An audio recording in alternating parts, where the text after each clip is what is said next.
So, bom dia, that's my mother language. I'm going to try in your language. Dobry den. It's my pleasure to be here. I thank you for the invitation. Thank you, Petra. Thank you, Eva. And also thank you, Gabriella, for the support she gave me.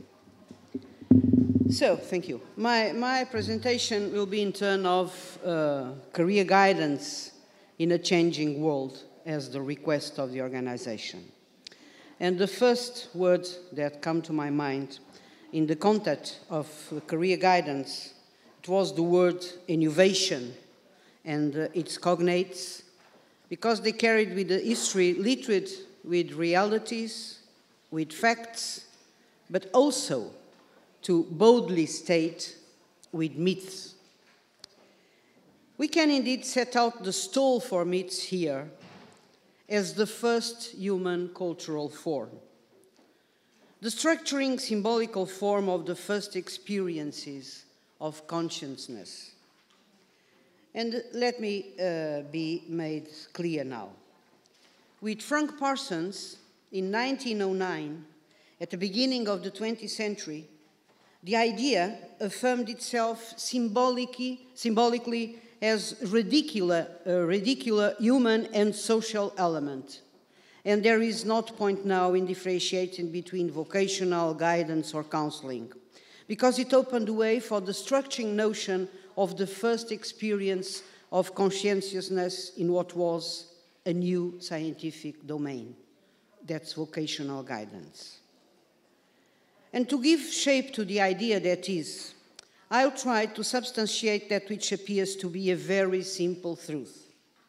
Career guidance is a story told by personalities who play out the ideas' realities and who look to integrate into the contexts in which they live, in which they look to adapt to. And that's the reason of the second part of this presentation. To be more practical in terms of levels of intervention or levels of action, and now distinguish guidance, education, and counseling. And I'd like to finish with the third part around the reflection of the importance of the dialogues for the development of career issues, with the only purpose to contribute for career interventions capable to promote a sustainable and decent work. And the current meaning of career counseling, we must look, and I'm so sorry, but I'd like to look once again to the past, in particular for the students, because I imagine that we have students here. And allow me to remember that the first career counseling services originated at the beginning of the 20th century in a process which Frank Parsons designated as vocational guidance. And this was perhaps, in this particular field, the first act of innovation, in the sense that it looked toward individuals, particularly the younger generations, who lived through and felt the first results of the Industrial Revolution and the choosing of a profession. That means that a new context demands new solutions, and most importantly, new ways of tackling the problems which would be posed. However, the true act of innovation did not come about from one day to the next. A form of intervention would emerge from social work allowed for an embodiment, creating a new professional identity, which Parsons dubbed as the vocational counselor at the beginning of the 20th century, 1908. But it was essentially after the World War II, the words of Ginsberg and collaborators, and later Donald Super, in 1957, found their place in the history of vocational guidance, firing the starting gun of the word career to take on a notable conceptual role.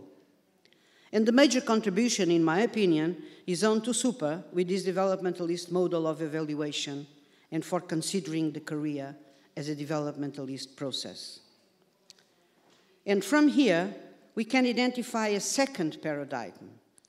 From an emphasis to a profession, Parsons, the first paradigm, to an emphasis on development of the career, the second paradigm, moving through until reaching the point of a study of the relationship between the individual, society, and other individuals, being now a constructivist or a constructionist perspective. And that's the third paradigm. That's what we are now in the third paradigm. I'm sorry, but I am a professor almost for 40 years ago, and it's impossible for me to deny my academic perspective, so I will jump for a more concrete issues. And it seems to me important to conceptually clarify the meaning and the process which can give body the different meanings of concepts such as vocational, guidance, and counseling occurred with the beginning of an introduction of a distinction between theories of development and theories of career counseling. Now, I said, the focus is on constructivism. However, more important, but much more important than any theoretical system is the principle of a socially constructed reality where counseling finds an objective reality as a way of understanding and recognition which is relatively consensual. And taking apart the commonplaces and the truths which had been instituted, such as Holland's theory of types or Super's theory of stages, previously classified as theory of career counseling, and which were re-evaluated as theories of vocational choice and its development, we must find some scientific sustenance.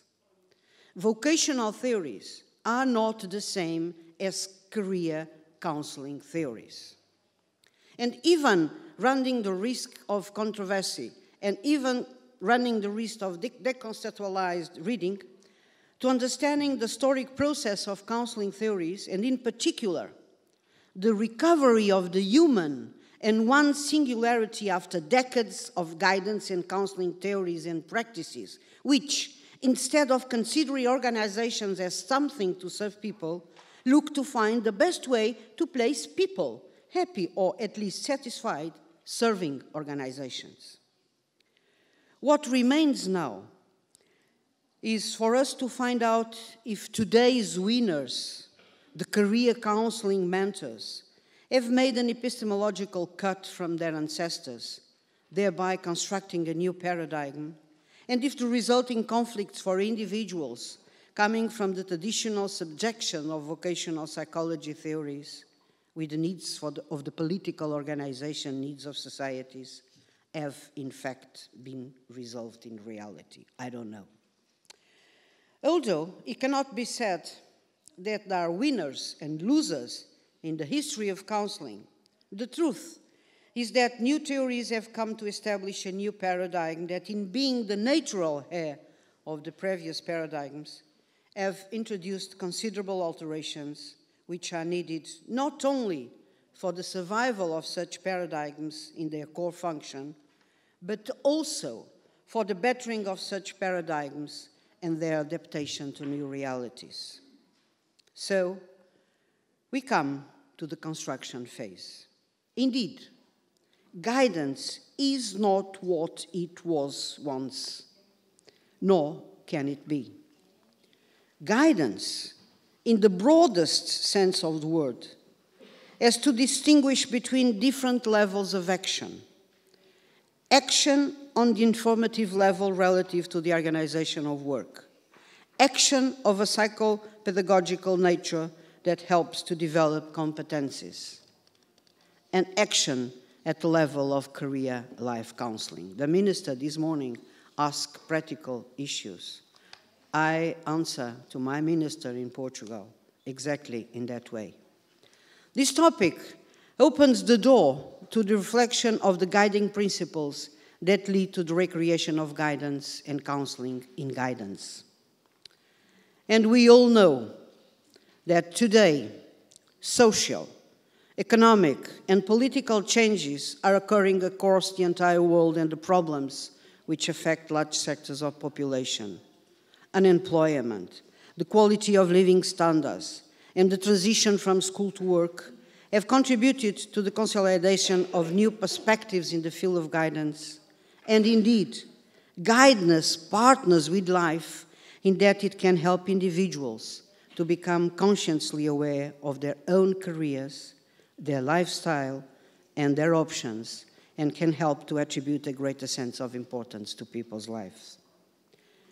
In that light, and in understanding career guidance in the 21st century, we must consider some new aspects, namely the parameters that guide its application, examining the knowledge of new models and techniques and the working tool available in order to provide a richer, supportive relationship in a way that better fits into a society in which individual is responsible for their particular part. Moreover, what we can see today are social movements around the world that are probably, I don't know, history will tell in time, but these social movements looking for other methods of representation and of a significance that can in some way frame aspiration and hopes that, even when restricted, do not leave out the human condition. And probably, because the new ideas in terms of guidance and counseling become urgent in order to help people to survive without losing the sense of individuality. Because of that, people need people well-trained, well-prepared to help them to surpass the violence of a society that put economic and political interests at the first floor, at the same time put people at the basement with precarious conditions, threatening the dignity of the human. And in that sense, it's our responsibility to squeeze from theoretical all the possibilities for training different experts. For that, it is clear to me that we need a strong and powerful integration of the theories in terms of guidance and counseling, the only way to help people to transform the dream in realities, or in other words, to prepare the future of guidance and counseling, to try to give to individuals a macro perspective on community needs, but also a micro perspective on its individual needs. And one of the possible departure points to think is consider levels of intervention or levels of action, and each level consider modalities of training. Because there are big differences in the issues that people face and the competencies that they need to master them. There are also important differences in the interventions that professionals can provide to them. To help people design and construct their lives and careers, 3 possible levels of interventions may be distinguished. And I emphasize the word possible levels. But allow me to be very clear. The levels are related only with specifications and the level of competencies. So there are no kind of hierarchy. Guidance, education, and counseling are different ways to deal with vocational, educational, and counseling issues. And the first level is mainly about information. And these interventions help people to construct a clear idea of today's work and jobs, and also of the curricula and trainings that prepare for these jobs. This kind of information aims at helping people answer questions like the followings. What major activities does one do when one exercises these professional functions? How is work organized? What are the working conditions? What are the perspectives of employment in this professional domain? Are some evolutions foreseeable? What are the requirements to do such a job? Are there some specific curricular or training programs that prepare for these jobs? Information, for example, about recruiting procedures, how to write a resume, a letter of application, and so on. And the interventions of this level are mainly of educational nature. They don't imply clients enter into an important work of reflection on themselves and their experiences, although they predispose them to make it. What we need at this first level, using the expression of the Spanish thinker, training for thinking global and acting local. Prepare trainees looking for information. This is a matches for Aero guidance. What for? For the future.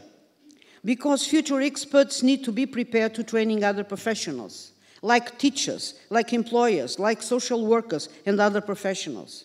Experts in guidance and counseling must know how the future clients can assimilate information, the methods and the tools that can be used in the field of information. And the second level may be called psychopedagogical intervention or guidance interventions. And their intention is to help clients create or develop some specific ways to relate to themselves and to their various experiences in relation with some analogous ways to relate to work activities. Here, the object is not, as it was the case in the intervention of the other level, to familiarize clients with the major aspects of today's work, training, and recruitment.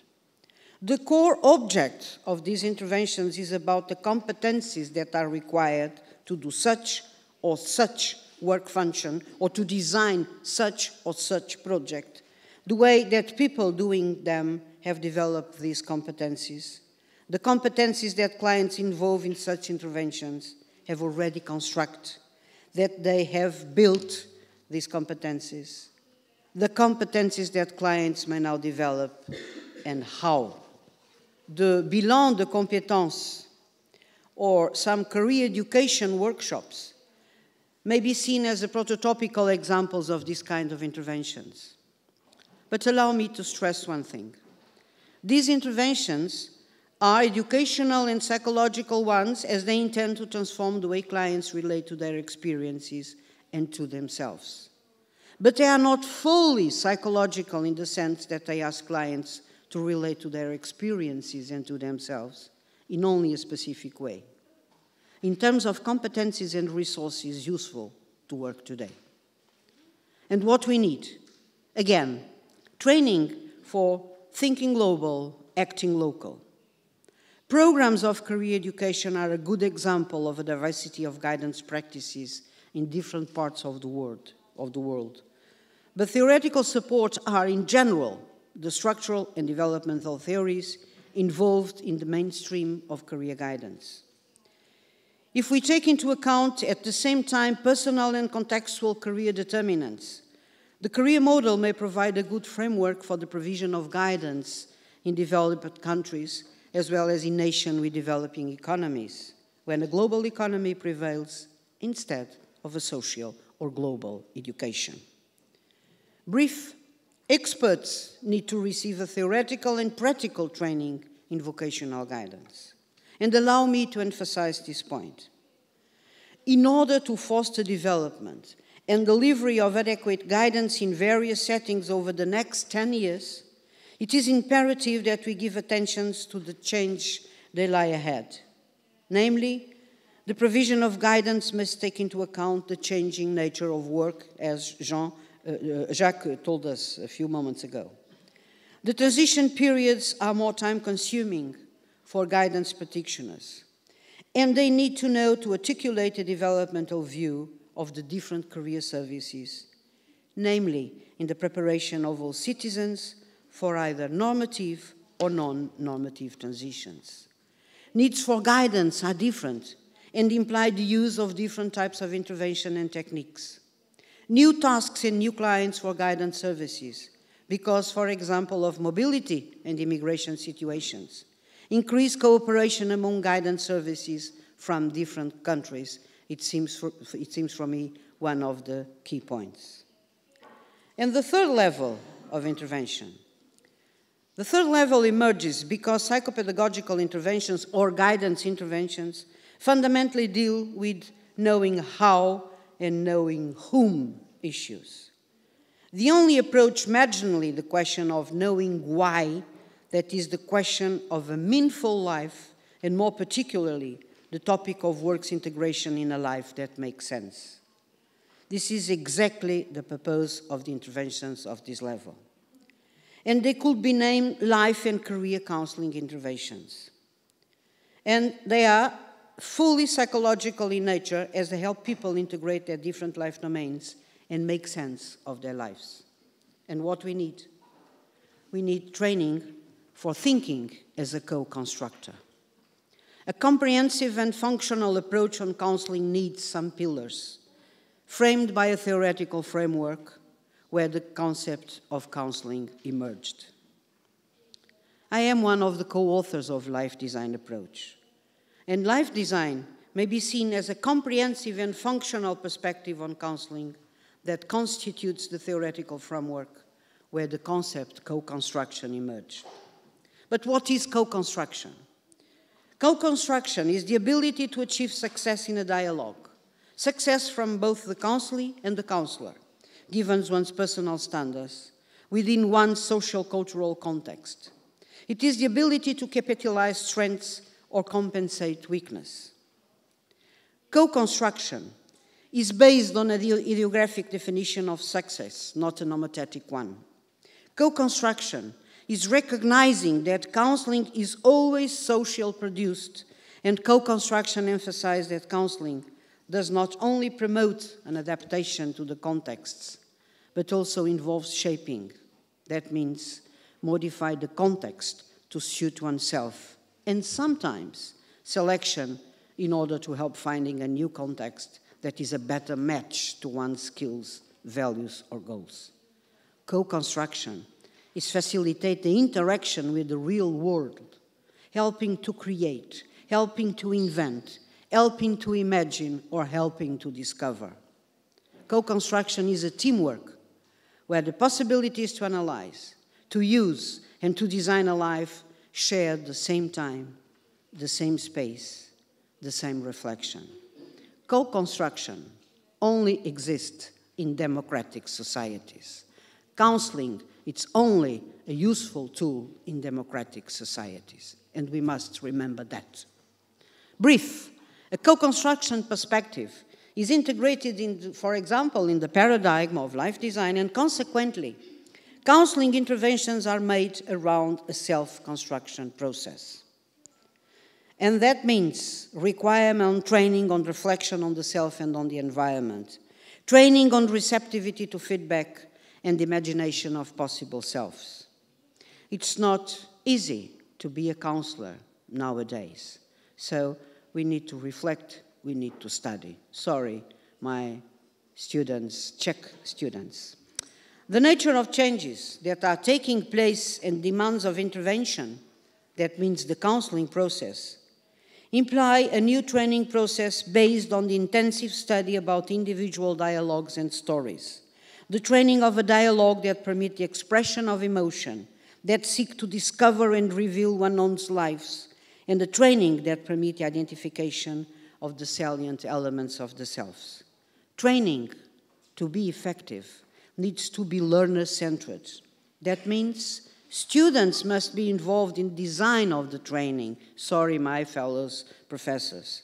Training must include different learning styles. Training must align with policies and practices. So, counseling is not to designate a quantitative operation, for example, consider the number of existing theories, but rather an operation of a qualitative nature in the sense that the objective is to find a general set of relationships which define individual singularity in which nothing can be forgotten or ignored. The individual, from a social and cultural point of view, is the result of the multiple interaction and multiple and diverse factors which one is surrounded by and which in turn interact relative to the grammatical style, which is also a cultural and social production that is indispensable in making a discourse make sense. And in light of the above, I remember a passage by the semiotician Roland Barthes, and I quote, "Everything in the work has meaning. A grammar has not been improperly described if all sentences cannot be explained with reference to it. A system of meaning is imperfect if all words cannot be fitted into an intelligible place." End of quotation. However, this rule of exhaustively supposedly coming about from quantitative models which have left such a mark on positivist thought, does not suit career counseling in the 21st century. Counseling is not constituted in a theoretical body for repetition, but rather for the articulation of differences and their reading or explanation in the context in which they occur. Put another way, career counseling speaks. It affirms its own right to remake itself, just like the individual in his or her speech act does, appropriating oneself in a social linguistic system which is transformed into an individual instrument through which one manifests and expresses.